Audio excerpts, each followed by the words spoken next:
Hey y'all, happy Bad Talk Thursday. We back. And I know it's really nice out today, so I know the girlies might not be tuning in as much, but that's fine because I'm so committed to y'all. And I want to make sure we get this content in on a very nice Thursday. Got my water because I be dehydrated. I don't know why, because I drink a lot of water. Just a reminder, so next Thursday is my birthday. Happy birthday to me. So we will not be going live. I won't have a guest. I'll have one last guest in April. And I know the last live, the last episode last week, I said that I wasn't going to have any episodes in May. I lied because I checked my calendar and I actually did book 2 people for May, for the simple fact that May is Mental Health Awareness Month. So I definitely want to bring 2 people on. One is a Black therapist and another one is a certified yoga instructor. So those are my 2 guests for May. After that, I will be taking a break, reaching out to more guests. I want to go bigger and better. And yeah, so that's what we're going to be doing. Just waiting for my client. What am I talking about? My guests to come on. All right, let me send that to her so she know we're live. Hi, everybody. Thanks for tuning in. Thank y'all for tuning in on this nice Thursday. Y'all could be out having drinks, but y'all in the house with me. All off. So I'm super excited because my guest is actually my boss at BET. Crazy. So I really wanted her to come on because she has like such a wealth of knowledge in entertainment as an entertainment lawyer. She graduated from an HBCU. And I think it's super important because I've noticed a lot of events I go to, a lot of networking events or even panels, I don't see a lot of Black lawyers. I don't see a lot of people who work in like the business legal affairs. So I really wanted to have someone on, and it's my manager, happens to be, and she's in. Maya, I didn't know which page you was going live from, so I'll send you the invite.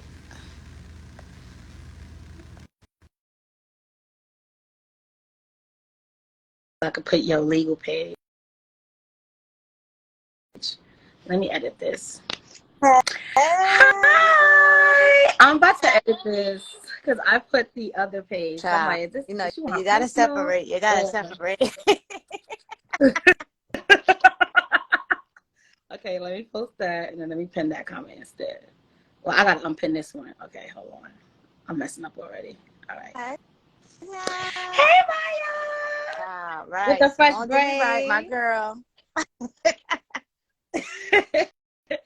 So happy to have you on. I was just saying that it was really important that I have somebody on, and of course it was between you and somebody else I went with you because that person is not famous.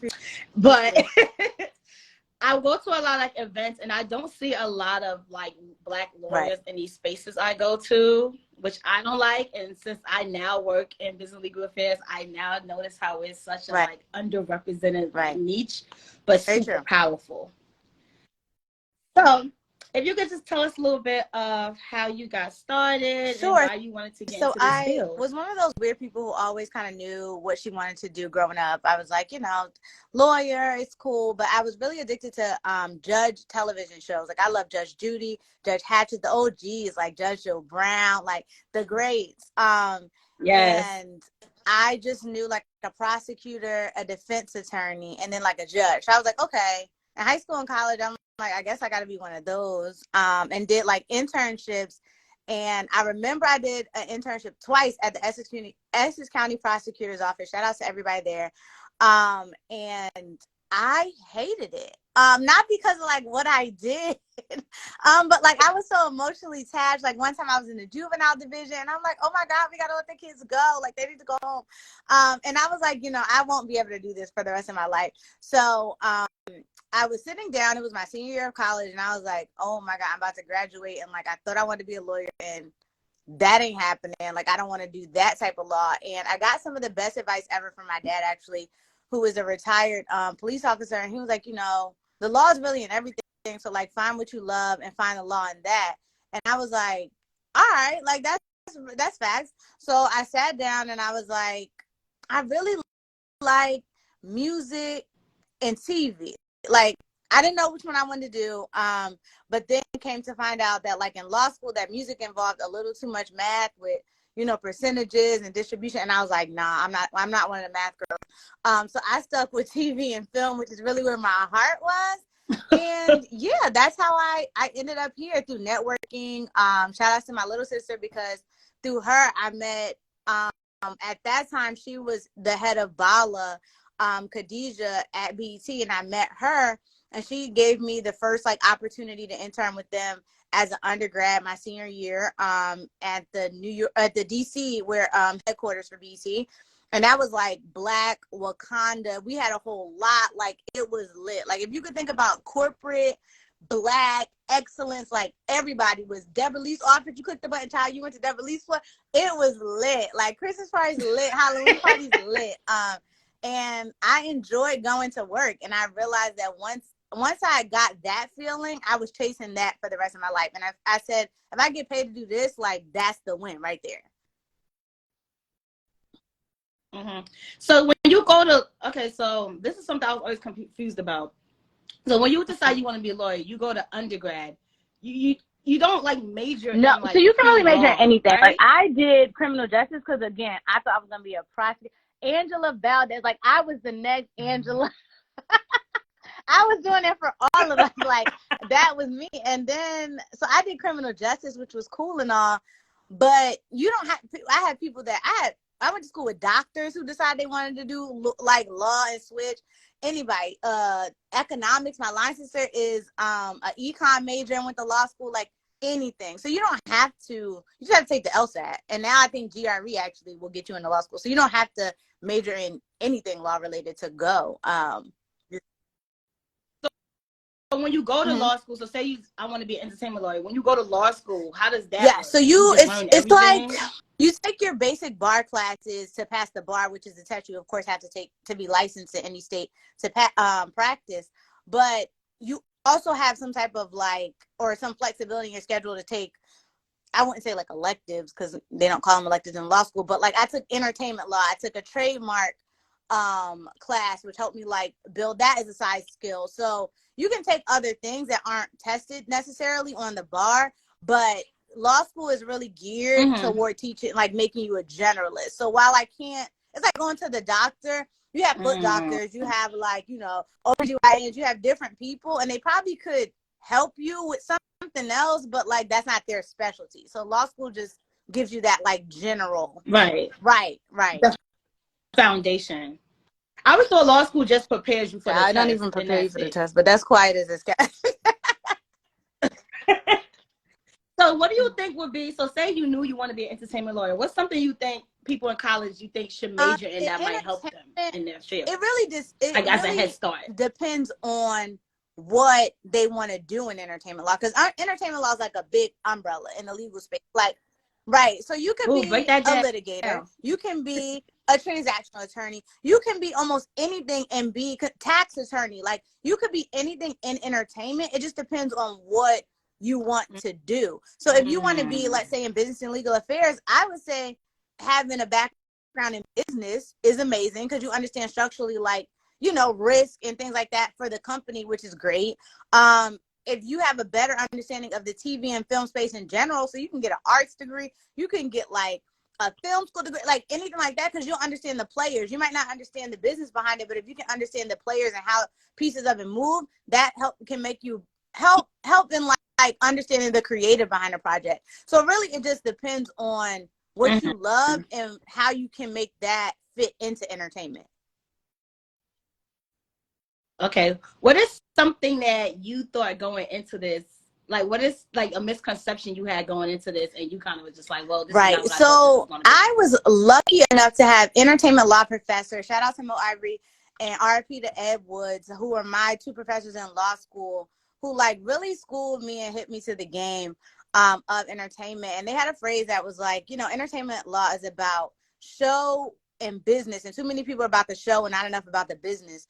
So they wanted to make sure that we were very knowledgeable, that while you see sometimes show lawyers at like the BET Awards, you see all of us getting these shots at different places, but don't see the work that's put in behind it. And like, as entertainment lawyers, my job is to not make sure that I'm in front of the camera. It's to make sure that everybody in front of the camera looks good. It's to make sure that everything is running smoothly. So I need to be about my business. And as an intern, like when I was at BET in law school, again, like I was able to go to the BET Awards, like shout outs to all the finesse.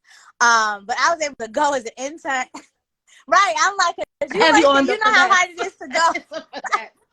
People think because you work there, it's a trend. It's like, you know how hard it is to go as an employee. So I was going as an intern. So I was like punching numbers, like, all right, if I could make this much in overtime, I could pay for my flight ticket, like really sleeping on couch, you know, making it work. And Khadijah made it very clear because it was my first time at the award. She was like, listen, you get a picture with any celeb and that agreement is not signed, that will be your last day. And that's my mentor. I love her to death. And I really believe that. So like I had all the content in the world, but I'm like, yo, I can't even post this because if I don't get this clipboard sign, like I'm going to lose my job. Like Gucci Mane almost made me lose my job because his person like took my little clipboard and was running trying to sign the agreement. I was chasing his car. So yeah, you have to be about your business. And a lot of people get that misconstrued thinking like, hey, these people always are around celebrities. Like, we're not always around celebrities. We only really deal with their reps. You only see them like on the red carpet, and rarely are they going to sign stuff as is. Like, their reps are going to do it. So it's really about the business and not the show. What do you think are some strong qualities and skill sets someone should have or make sure they're strengthening when going into being an entertainment lawyer? I would say in your field, like entertainment lawyer as counsel for a lot of major it comes down to like your personality, knowing your stuff, like from top to bottom, and then your relationships in the entertainment space. So knowing yourself is really A1. You can't get around that in this industry. You get on a call with a rep and you don't know the ins and outs. It's great that when you work for a big company, you can lean on precedent, you can lean on forms, you can lean on templates. But like if you can't back up why your company or explain effectively, which I think my higher ups have like been amazing in training me in, it's like if you can't articulate, right? Shout out to Michelle. Shout out to Jen. If you can't get on a call and articulate why we aren't gonna give a certain point or why it wouldn't be beneficial in this deal to get it, they're gonna identify that and they're gonna really hold you to it. So you have to know your stuff. That's top notch. Second, I would say your relationships and kind of network within the industry really helps, because I have friends, like prior to coming to BET, I was at a firm, and like me and my friend who graduated law school at the same time in the same class, we often negotiated against each other. And when it came down to deals, we were very cut and dry. We can get a deal done in a weekend, like literally be at happy hour and be like, all right, I just sent you this email at the happy hour, and be like, okay, we got to get this done by Sunday, so let's catch up on Saturday morning. Like everybody hop on the phone Saturday morning, like let's discuss the major points, and we're getting a deal done by Sunday night. And that relationship was just something we had, and we were both effectively like serving our clients, but it wasn't, we dropped the egos. It was about what was crucial for each client and what things we could not accommodate. And we were very honest with each other, like, can't close this deal if we don't have X, Y, and Z. And I'm like, I can't accommodate X, Y, and Z. So like, how are we gonna make this work? So yeah, relationships for sure, and also knowing what knowing your stuff is key. Right. I would say organizational skills. Organizing, prioritizing. I mean, luckily you'll have an admin like me. Before Gia, I didn't have no admin, and I was filling out calendars, and it was not for the faint of heart, child. Let me tell you. So yes, definitely having some type of organization skills. I think law firms can be very beneficial to that, in particular, because I was like trained in emails, like organization, like folders. Like we were very much doom, just because we didn't have admins and stuff like that. So we had to do it all ourselves. What is a highlight of your career, like the best thing about being an entertainment lawyer? For me, it's two things. Working on Black content, I really pride myself in, because I believe in representing, like, yes, we have a lot of Black talent, but I think it's equally important to have like a lot of representation behind the scenes as well for Black talent. So for me, I really love season 2 of A Black Lady Sketch Show. Will always be very near and dear to my heart, because it was one of the first seasons I ran production, counsel, legal, like solo dolo myself. My firm let me do it, and it was very difficult. Like I worked Oh, season I 2. I got didn't a know lot of this. swag from them. I even got season 3 swag because the girls missed me. But yeah, it's a very near and dear show to my heart because you worked, like, of course, Robin.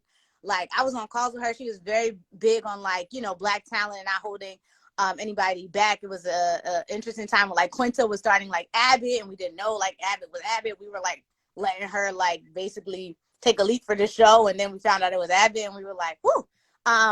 But yeah, it was a great show. It really kind of like allowed me to work and support a Black production with primarily Black women behind it, which was amazing. So that will always be a big highlight in my career. Also, I would say really all of my mentees, a lot of mentees I have, and I like, I believe in pouring back as much as I like get from other people. I have a bunch of mentors who poured a tremendous amount into me. So you can attest, I like block off calendar time. I'm always I was about to say that. Yeah, you definitely have. I'll be looking on your calendar. like, I don't check in with play. this person, check in with that. Like, right. and I it's love like, that you do it's that really, too. really important to me. So for me, a big highlight is seeing my mentees now, like, on deals and like running things, and they call me, they vent. We have like strategies on next steps in career. I literally, right before this call, got off the phone with one mentee about like organization and structuring, and I give them good, bad, and indifferent. Like, they know, I'm like, you should have known that, and if you didn't know, like, this is how you approach it.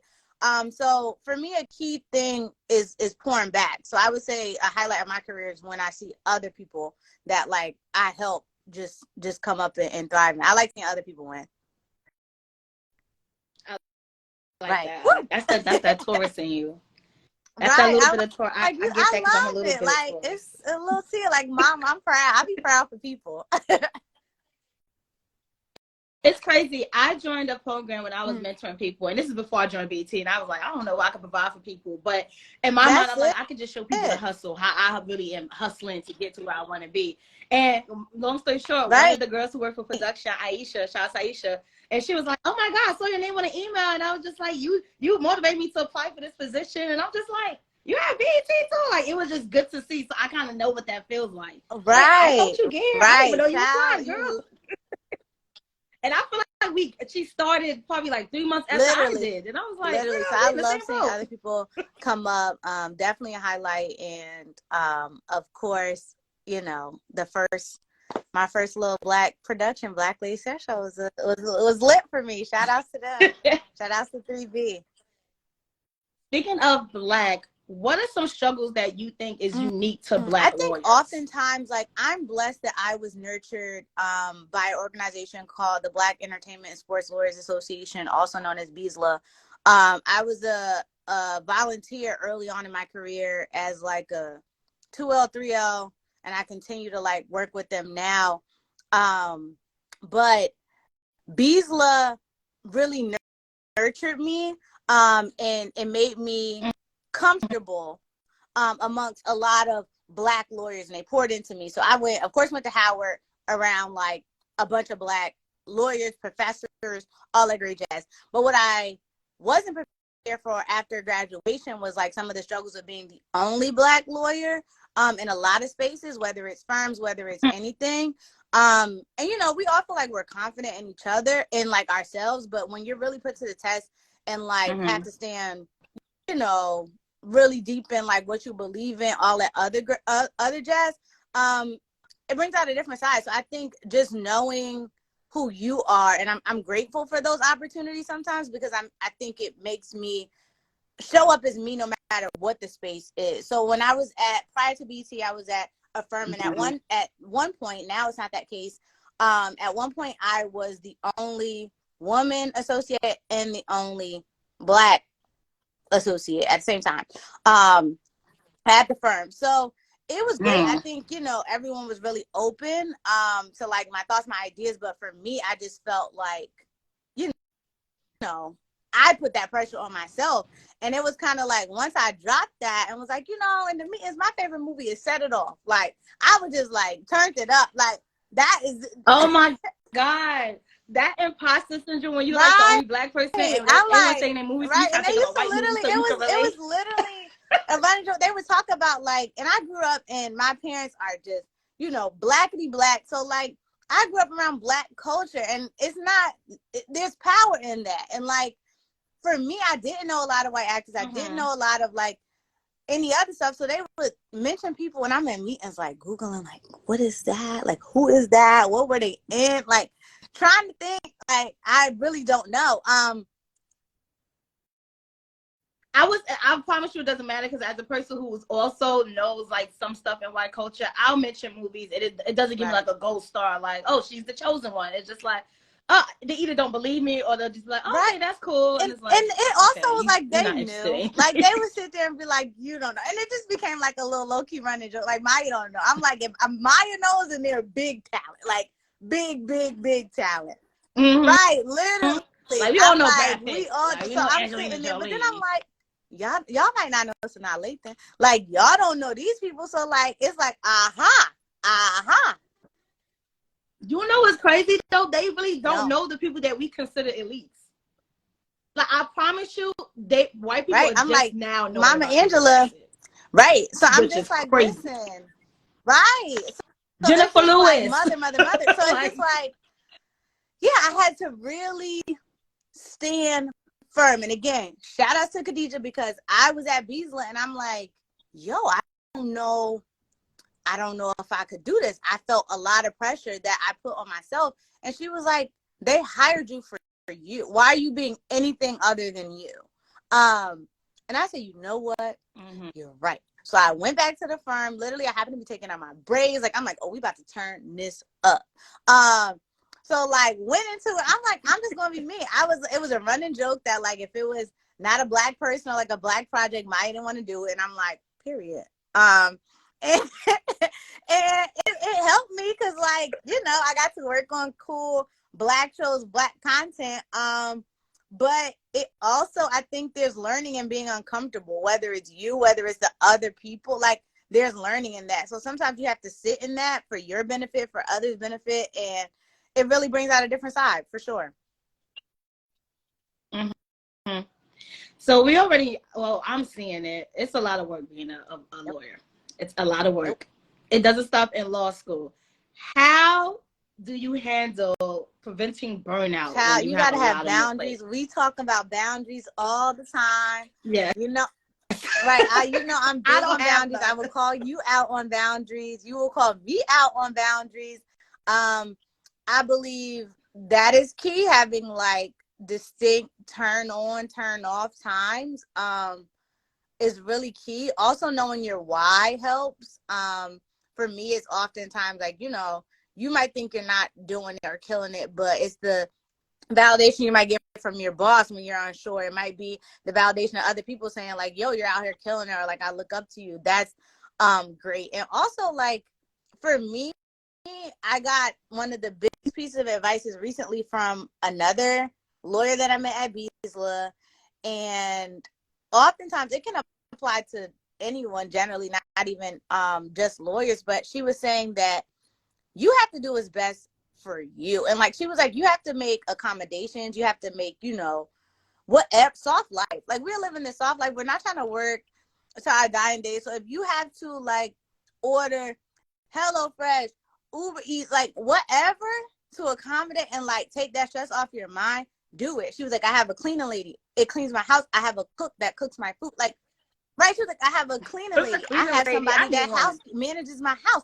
She was like, listen, I don't explain these things to people because it's not their business. Like, I don't ask them for money. So like, my money's my money. Like, I want to spend time with my kid. I want to do X, Y, and Z. So like, don't explain your lifestyle and your accommodations to others that can't relate. Like, that's just, unless you're not asking them for money. So like, really doing whatever it is that can accommodate what you need. And self-care, like self-care for me is up here. Therapy is up here. I've been rocking with my black therapist for about, I want to say, we probably going our like 3rd-year anniversary at this point. Mama and I are real tight. She reads Black women. She reads my mannerisms. She reads my side eyes. She does it all. And And that really helps me put a lot of things into perspective and like help me honor me when sometimes I don't hold myself accountable.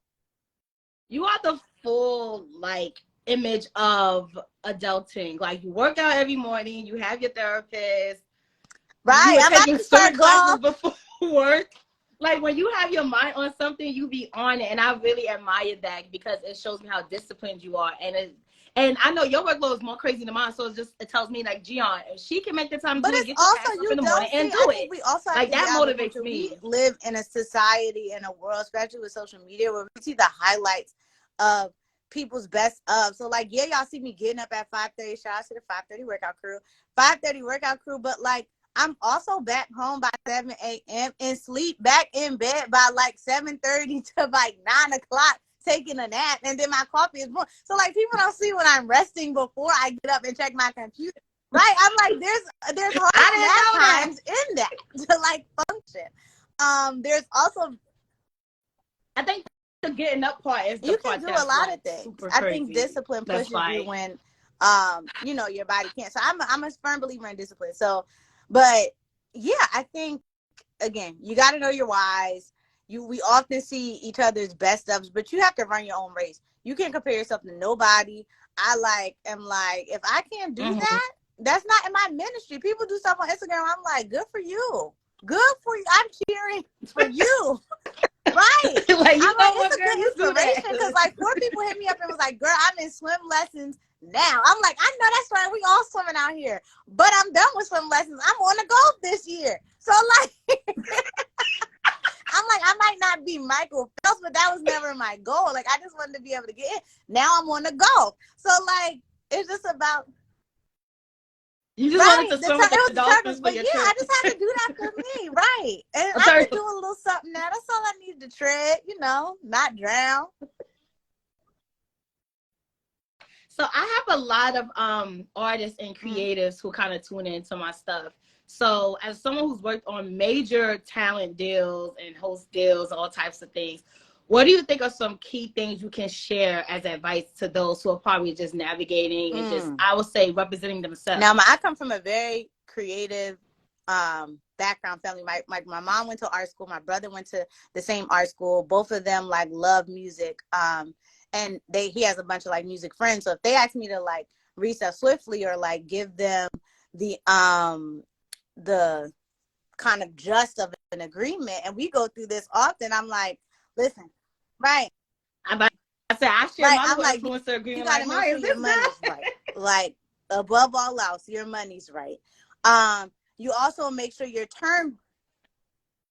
But rewind. So money, when you say make sure your money right, is there a research people should do depending on their field to kind of figure out what Yeah, they should be don't underbid charging? yourself. You always overbid. Like you should always know Right. the going rate for the market. If you're a creative, you should know how much influencers get paid. I mean, you should also know their metrics, like how many followers they get, how much. Like you can't do apples and oranges. Like don't get crazy with it, but know what the going rate for the field is. And I should preface all this with like, this is not legal advice. Like put asterisks at the bottom, whatever. But yeah, you should always know the going rate and make sure that you're not underbidding, because I feel like oftentimes with a lot of Black creators will say like, oh, I'm just starting out. I'm going to charge, just this fee because I'm starting out. No, like our counterparts don't do that. Like they maxing out the bank and like will have somebody tell you no, whatever the offer is, we're oftentimes willing to pay more. Like we know what's up. So definitely when it comes to money, know that rate, always increase, abundance, cup overfloweth.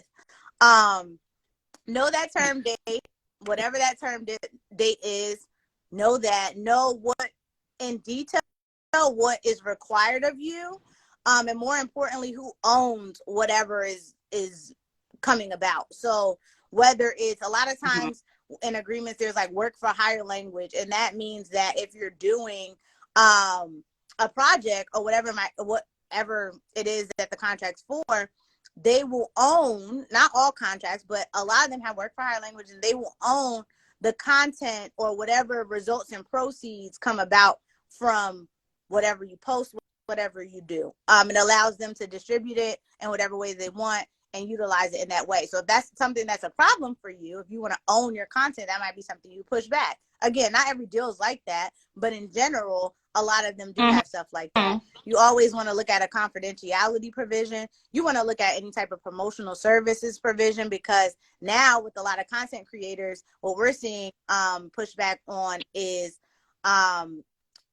sometimes our posting language, because people get paid now to post. So we're requiring you to post a certain amount of time for episodes, for, as promotion. People want extra money for that now. So you have to make sure that, whatever promotional language, you aren't in breach of that. Now, oftentimes they also have a morals clause, which is really kind of funky and vague, because it says, like, if you do anything right, you can't be doing will diminish our character or whatever, you can be held liable for that. Oftentimes you also have to check for, if you're going to be on shows, we do social media background checks. So if you think that, you posted something and X, Y, and Z, we're going to find it. Like, and it's going to be a problem. So don't be surprised if you see, can you take down X, Y, and Z? Like, it's a part of the deal. Like, it's a part of everything that's being taken into consideration. So I feel like those are just some of the key things. Travel and expenses, options, exclusivity is a big thing. Are you going to be exclusive to them in a format? Are you going to be exclusive to them in a specific category? What else? Those are probably the biggies of a deal. Mm-hmm. For sure. I feel like that could transfer over to musical artists too, like when they're performing. Yeah. Like I have people, and I just crazy because I posted showcases, and I don't get like real agreements. The person I go through, he'll just send me an email, just say, "Oh, do you agree to your terms?" And the terms are literally just, I'm showing up at this time, I'm hosting for this amount of time, and they'll be paying me this. I'm not required to do anything else. So those, I'm like, I don't need any of this on that. I'm so out. I agree, but I feel like for musical artists, like I had a friend who threw a showcase, and I was telling him that you need to make sure artists that are performing sign an agreement, so that I said, not even if you're not paying them, they're showing up for free, but make them sign an agreement so that they know it's serious and they show up on time, and let them know that if they don't show up on time, they forfeit their spot. I would say an appearance release at minimum, even for content captured at the event. You want to make sure you can utilize it. Like, we all don't really trip on utilizing like stuff on social media, but name and likeness, right? Name, image, and likeness is real. And God forbid the person blow up and they're like, "Yo, I want this taken down," and it was something you took. Like, at least you have that appearance release to kind of back you up, and also make sure that we're getting credit. Like, people don't think credit is like something that's just like, "Oh, your name's on the TV," but like when it came to, me signing up and being admitted as one of the members of the Emmys, they actually like, "What's your credit?" Like, what's your credit? Like, what's your, when it comes to guilt related things, WGA, SAG, DGA credits and things like that matter. So make sure that you're advocating for you to get credit on whatever creative process you're contributing, because it matters. Somebody said, name, image, likeness. I know that's right. All that. Right. You better know them terms. So you recently was named top 35 women under 35 making it in the biz. Congratulations. So what is some advice? Well, first of all, how did it feel to get that honor? Openly admit, I was on a panel at the time on vacation in Turks, and was like, "Why is my phone blowing up?" Like, you had added me, my other friend had added me. I'm like, "What is going on?" And then I saw, and I had a goal, like, to be on one of those lists. And I didn't even, write the vision, make it clear. I didn't even write it out. I just like had it in a thought, kind of whispered it. But then I approached 30 and I'm like, ooh, let me take that one back, because we turn 30 in a couple months. So maybe top 40, under 40 will work as well. And then it happened and I'm like, wow, God hears whispers too. So it felt great. It even feels better to be honored amongst like other Black women and recognized amongst like us. Like, to be honored by us is important to me, not just the Forbes, not just the Billboards, not just the varieties, but like in our community. And we had a dinner, they hosted a dinner for all the honorees, and it was great to be featured amongst like editors and Black editors and chiefs, other talent acquisitions, just like so women in like worked for Chanel. Like, everybody was just different, and we had such a good time. You know, Black girls, we are going to show out. So the fits were fitting, the looks were looking like everybody. The outfit. Right? We were looking up outfits on the here. spot. People were adding to the cart. Like we were just like in our own world. And it was good to be in that space. You know, I'm a girl's girl. So I really love Black women and supporting Black women. So yeah, it was amazing. I'm very honored and glad it was something that I was able to do before even 30. It was great. So with this under your belt, what is some advice you can share for women trying to excel in their careers? Cross network just as much as you network up. And I think that goes to say, and I guess a little background on that is just really, I know we often try to reach out to people that are in places that we aspire to be, and that's great. Like one of the people I really look at, I love Connie Orlando. Like it's a bunch of people that I really like, man, if I could be this person, like, and it's great to love those people, but at the same time, there's people right beside me that I could learn. Like Connie wasn't always Connie. Khadijah wasn't always Khadijah. Definitely was always Issa Rae was not always Issa Rae. Like somebody sat in a chair in class right next to Issa and didn't take advantage of that opportunity. So you have to really understand that networking across is essentially networking up just in the future. And pulling people up are the same people that you're going to see in like 3-4 years. So what I really urge a lot of people that I talk to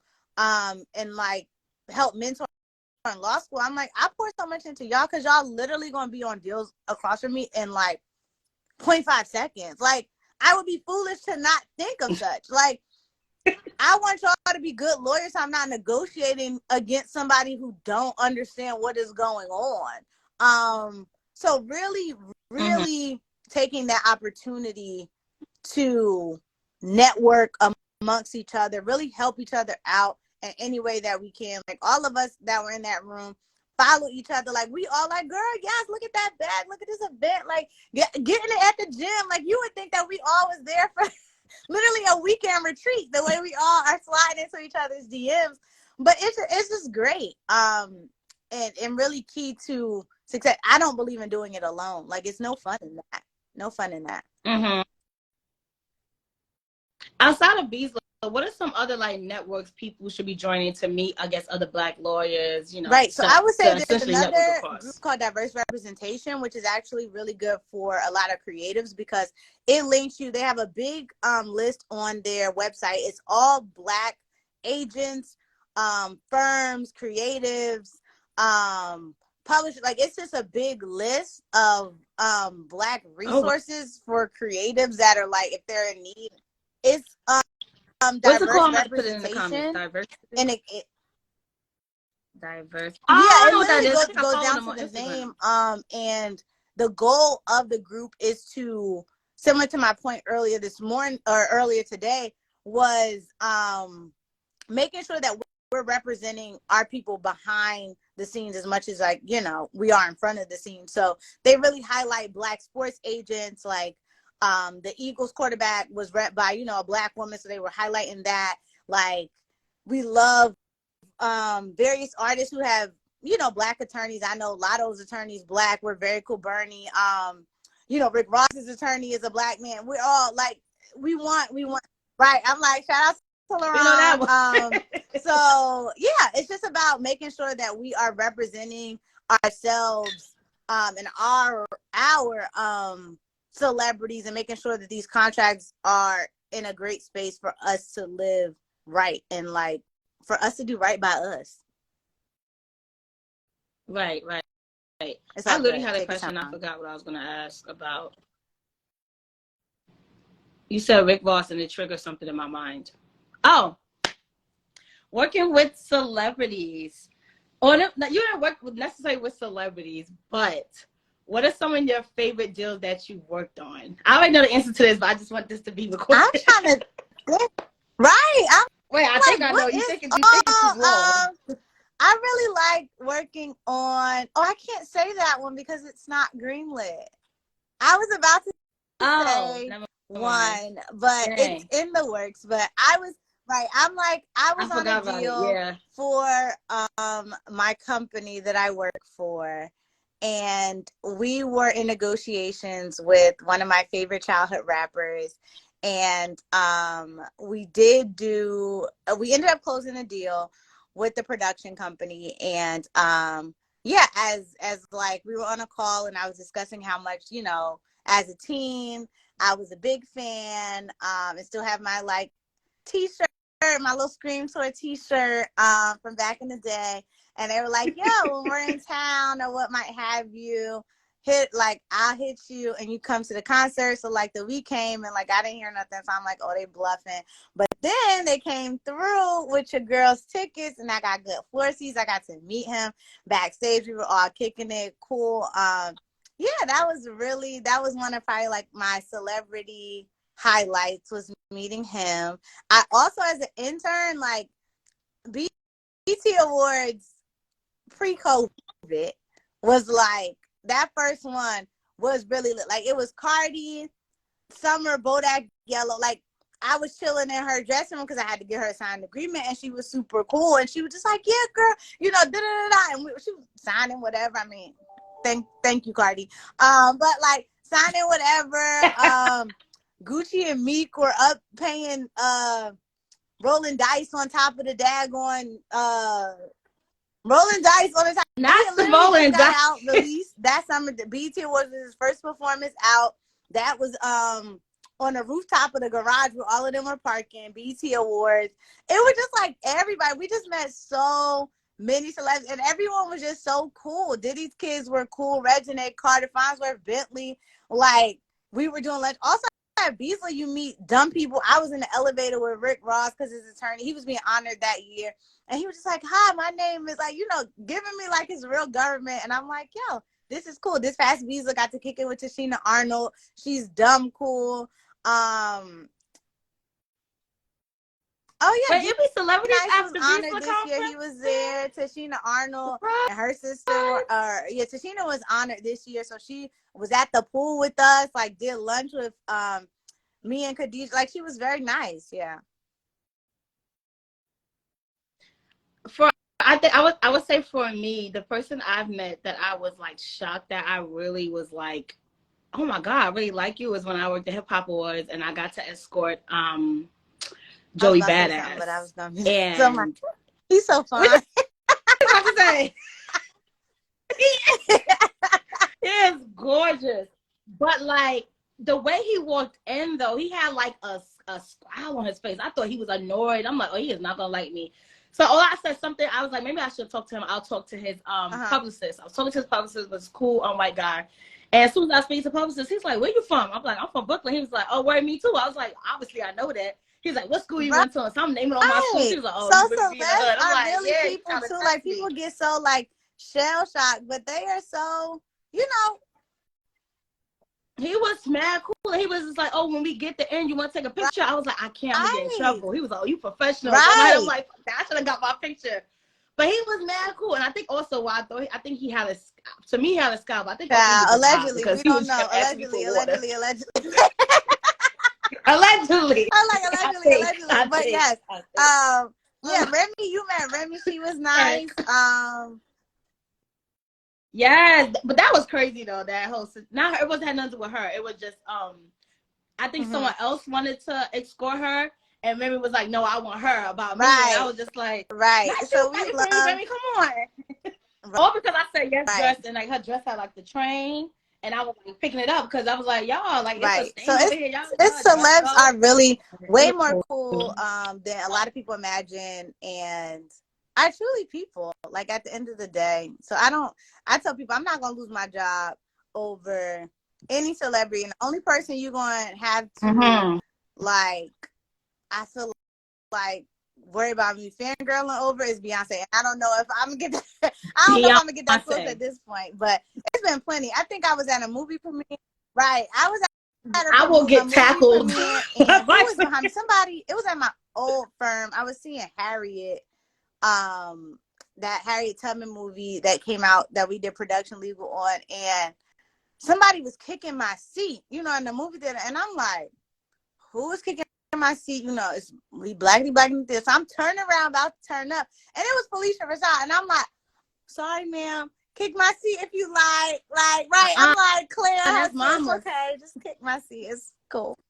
Yeah, She was she did doing it by accident. by She accident? didn't mean it on Or purpose, but it was. I know she was kicking my seat.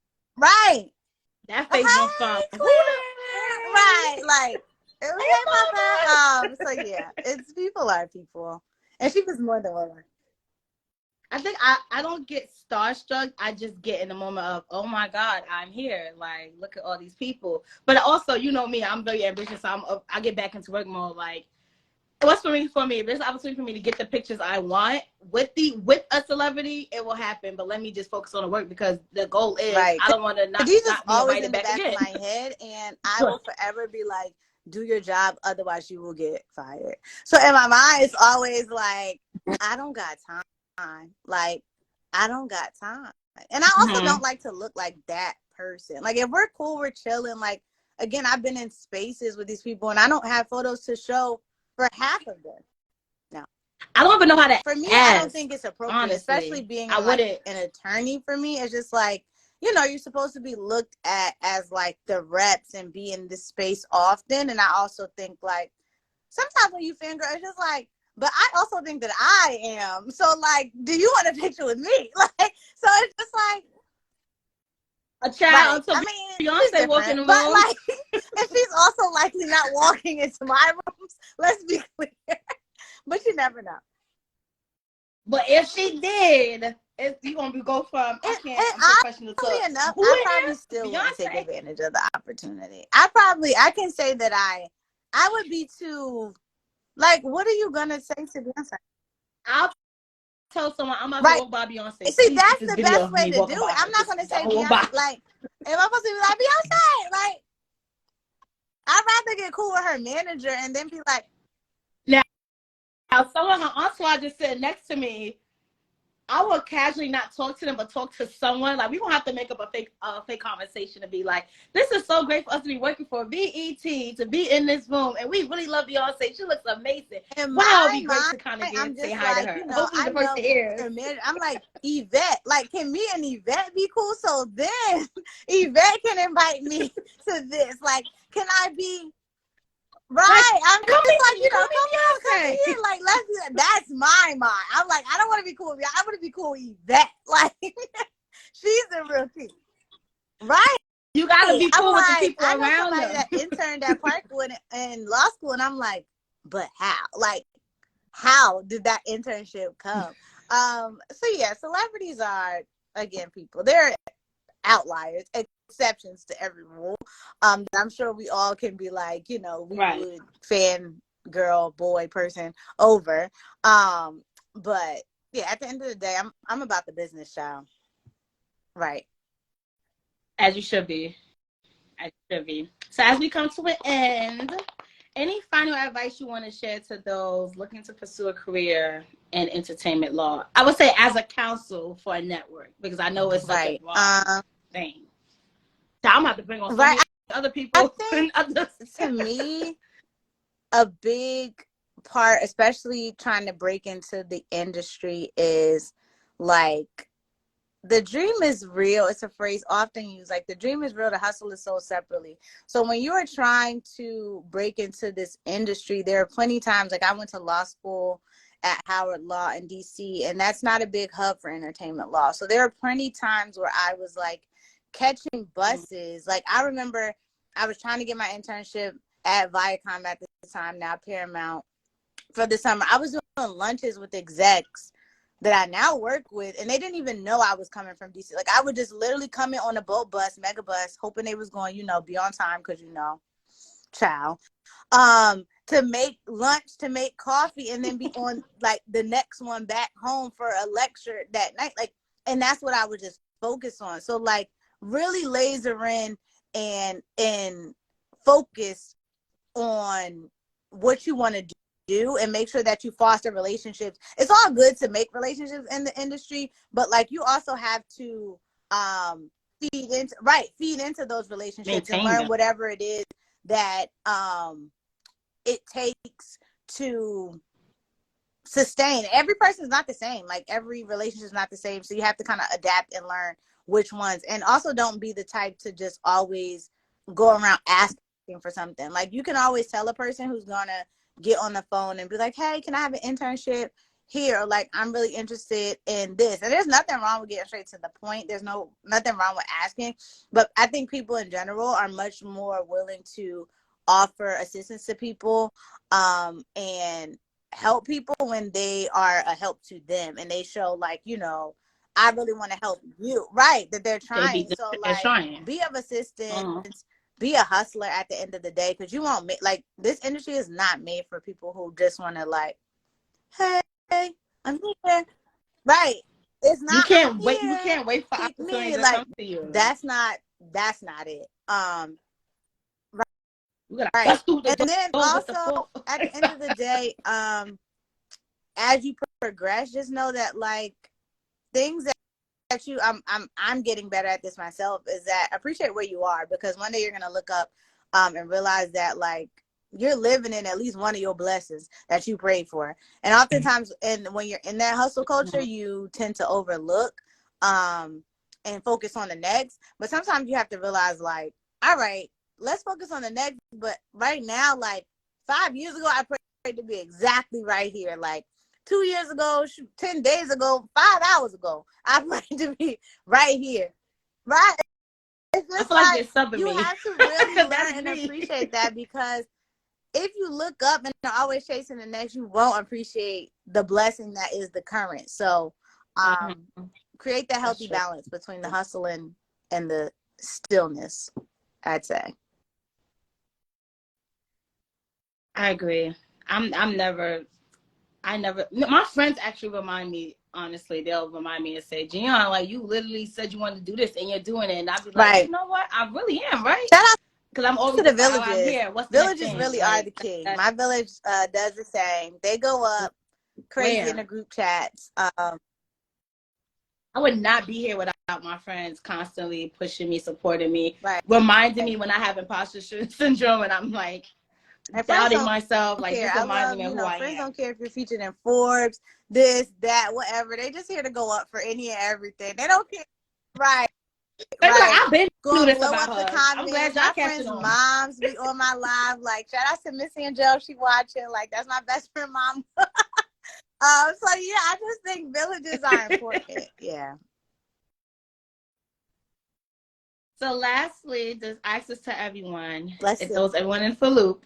Ooh. Describe yourself in 3 words. Let me think. I want to be. I'm like, cause I want to. I was gonna say something. I'm like, I want to be. Right. I'm like, I think about, I used to be one of the show lawyers of Jesus and Mero, and they did like the bodega sign, and they always like ask that as their final question, and people would have good ones if they thought about it. So I'm like, I want to be, I want my 3 words to be authentic, joyful,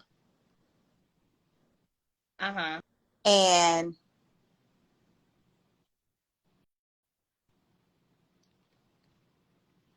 impactful. Ooh, right. That was a good one. I like impactful, because in my head I'm thinking you got like an impact. I think inspirational is kind of subjective, but I think impact is more of a like bond. Like it's no denying that. Joy, this world didn't give it to me, so it can't take it away. Authentic applies to like, how other people see me, but more importantly, how I see me and present myself to the world. So I think those 3 are like, boom, update in my Twitter bio, like after this, to all 3 of those words. So don't act like y'all didn't see it. Love this. Thank you so much for coming on. And thank you for keeping me honest. I'm like, sure always say nothing crazy. Keep you honest. I'm like, everything I said is not legal advice. No, not a representation of my company. It's not. It's just all the legalities. But yes, love you, love you, love you. Thank you so much for having me. And thank you for coming. All right, on, and I'll see you tomorrow at work. All right, bye-bye. Bye.